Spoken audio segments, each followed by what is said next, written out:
بسم اللہ الرحمن الرحیم۔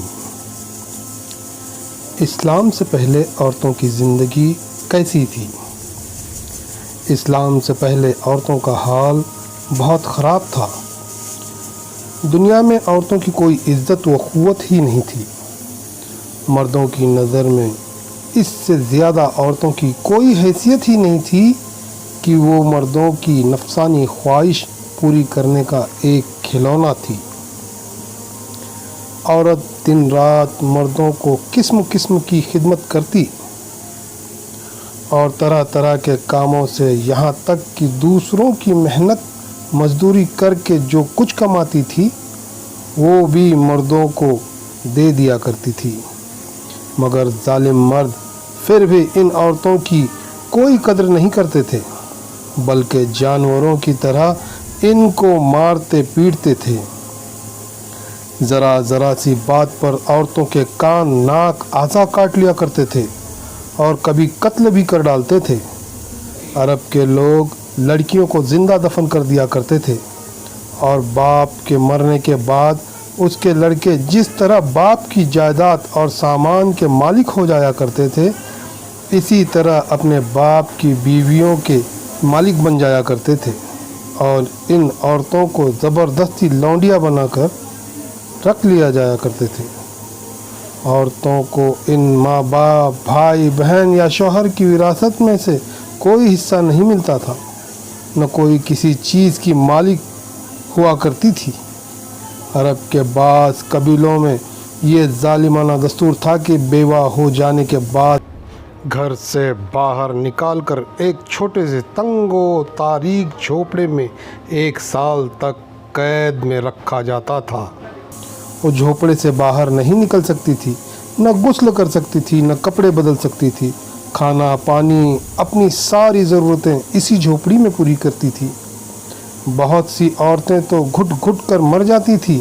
اور جو زندہ بچ جاتی تھی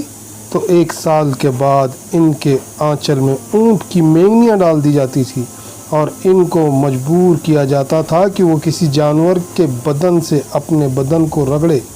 پھر سارے شہر کا اسی گندے لباس میں چکر لگائے اور ادھر ادھر اونٹ کی مینگنیاں پھینکتی ہوئی چلتی رہیں۔ یہ اس بات کا اعلان ہوتا تھا کہ ان عورتوں کی عدت ختم ہو گئی ہے۔ اسی طرح کی دوسری بھی طرح طرح کی خراب اور تکلیف دہ رسمیں تھیں جو غریب عورتوں کے لیے مصیبتوں اور بلاؤں کا پہاڑ بنی ہوئی تھی، اور بیچاری مصیبت کی ماری عورتیں گھٹ گھٹ کر اور رو رو کر اپنی زندگی کے دن گزارتی تھی۔ ہندوستان میں تو بیوہ عورتوں کے ساتھ ایسے دردناک ظالمانہ سلوک کیے جاتے تھے کہ جن کو سوچ سوچ کر کلیجہ منہ کو آ جاتا ہے۔ ہندو دھرم میں ہر عورت کے لیے فرض تھا کہ وہ زندگی بھر قسم قسم کی خدمتیں کر کے پتی پوجا یعنی شوہر کی پوجا کرتے رہیں اور شوہر کی موت کے بعد اس کی چتا کی آگ میں شعلوں پر زندہ لیٹ کر ستی ہو جائیں، یعنی شوہر کی لاش کے ساتھ زندہ عورت بھی جل کر راکھ ہو جائے۔ غرض پوری دنیا میں وہ بے رحم اور ظالم مرد عورتوں پر ایسے ظلم و ستم کے پہاڑ توڑتے تھے کہ ان ظالموں کے داستان سن کر ایک درد مند انسان کے سینے میں رنج و غم سے دل ٹکڑے ٹکڑے ہو جاتا ہے۔ ان مظلوم اور بے کس عورتوں کو مجبور و لاچاری کا یہ عالم تھا کہ سماج میں نہ عورتوں کے کوئی حقوق تھے، نہ ان کی مظلومیت پر داد و فریاد کے لیے کسی قانون کا کوئی سہارا تھا۔ ہزاروں برس تک یہ ظلم و ستم کی ماری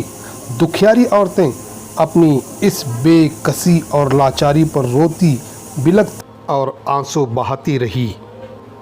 مگر دنیا میں کوئی بھی ان عورتوں کے زخموں پر مرہم رکھنے والا اور ان کی مظلومیت کے آنسو کو پونچھنے والا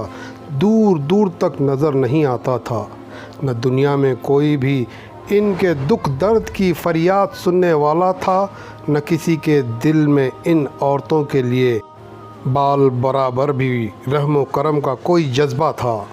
عورتوں کے اس حال زار پر انسانیت رنج و غم سے بے چین اور بے قرار تھی، مگر اس کے لیے اس کے سوا کوئی چارہ کار نہیں تھا کہ وہ رحمت خداوندی کا انتظار کرے کہ غیب سے کوئی ایسا سامان پیدا فرما دے کہ اچانک ساری دنیا میں ایک انوکھا انقلاب نمودار ہو جائے اور لاچار عورتوں کا سارا دکھ درد دور ہو کر ان کا بیڑا پار ہو جائے۔ چنانچہ رحمت کا آفتاب جب طلوع ہو گیا تو ساری دنیا نے اچانک یہ محسوس کیا کہ جہاں تاریک تھا، ظلمت قدا تھا، سخت کالا تھا، کوئی پردے سے کیا نکلا کہ گھر گھر میں اجالا تھا۔ عورت اسلام کے بعد جب ہمارے رسول رحمت حضور محمد مصطفیٰ صلی اللہ علیہ وسلم خدا کی طرف سے دین اسلام لے کر تشریف لائے تو دنیا بھر کی ستائی ہوئی عورتوں کی قسمت کا ستارہ چمک اٹھا اور اسلام کی بدولت ظالم مردوں کے ظلم و ستم سے کچلی اور روندی ہوئی عورتوں کا درجہ اس قدر بلند و بالا ہو گیا کہ عبادات و معاملات بلکہ زندگی اور موت کے ہر مرحلے اور ہر موڑ پر عورت مردوں کے دوش بدوش کھڑی ہو گئی اور مردوں کی برابری کے درجے پر پہنچ گئی۔ مردوں کی طرح عورتوں کے بھی حقوق مقرر ہو گئے اور ان کے حقوق کی حفاظت کے لیے خداوند قانون آسمان سے نازل ہو گئے اور ان کے حقوق دلانے کے لیے اسلامی قانون کی ماتحتی میں عدالتیں قائم ہو گئی۔ عورتوں کو مالکانہ حقوق حاصل ہو گئے،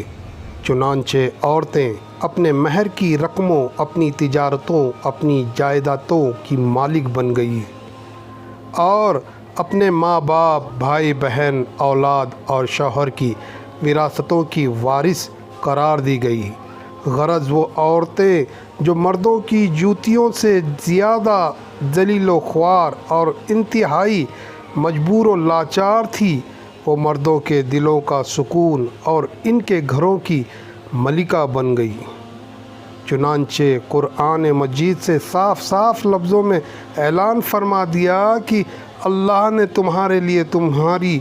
جنس سے بیویاں پیدا کر دی تاکہ تمہیں ان سے تسکین حاصل ہو، اور اس نے تمہارے درمیان محبت و شفقت پیدا کر دی۔ اب کوئی مرد بلا وجہ نہ عورتوں کو مار پیٹ سکتا ہے، نہ ان کو گھروں سے نکال سکتا ہے، اور نہ کوئی ان کے مال و اسباب یا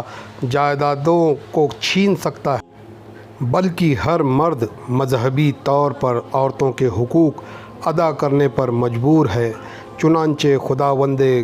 قدوس نے قرآن مجید میں فرمایا کہ عورتوں کا مردوں پر ایسے ہی حقوق ہے جیسے مردوں کے عورتوں پر، اچھے سلوک کے ساتھ، اور مرد کے لیے فرمان جاری فرما دیا کہ اچھے سلوک سے عورتوں کے ساتھ زندگی بسر کرو۔ تمام دنیا دیکھ لے کہ دین اسلام نے میاں بیوی کی اجتماعی زندگی کی صدارت اگرچہ مرد کو عطا فرمائی ہے اور مردوں کو عورتوں پر حاکم بنا دیا ہے، تاکہ نظام خانہ داری میں اگر کوئی بڑی مشکل آن پڑے تو مرد اپنی خدا داد طاقت و صلاحیت سے اس مشکل کو حل کر دے۔ لیکن اس کے ساتھ ساتھ جہاں مردوں کے کچھ حقوق عورتوں پر واجب کر دیے گئے ہیں، وہاں عورتوں کے بھی کچھ حقوق مردوں پر لازم ٹھہرا دیے گئے ہیں۔ اس لیے عورت اور مرد دونوں ایک دوسرے کے حقوق میں جکڑے ہوئے ہیں تاکہ دونوں ایک دوسرے کے حقوق کو ادا کر کے اپنی اجتماعی زندگی کو شادمانی و مسرت کی جنت بنا دیں اور نفاق و شقاق اور لڑائی جھگڑوں کے جہنم سے ہمیشہ کے لیے آزاد ہو جائے۔ دوستو، اگر آپ کو ہماری یہ پوسٹ پسند آئی تو برائے مہربانی پوسٹ کو شیئر اور سبسکرائب ضرور کریں۔ خدا حافظ۔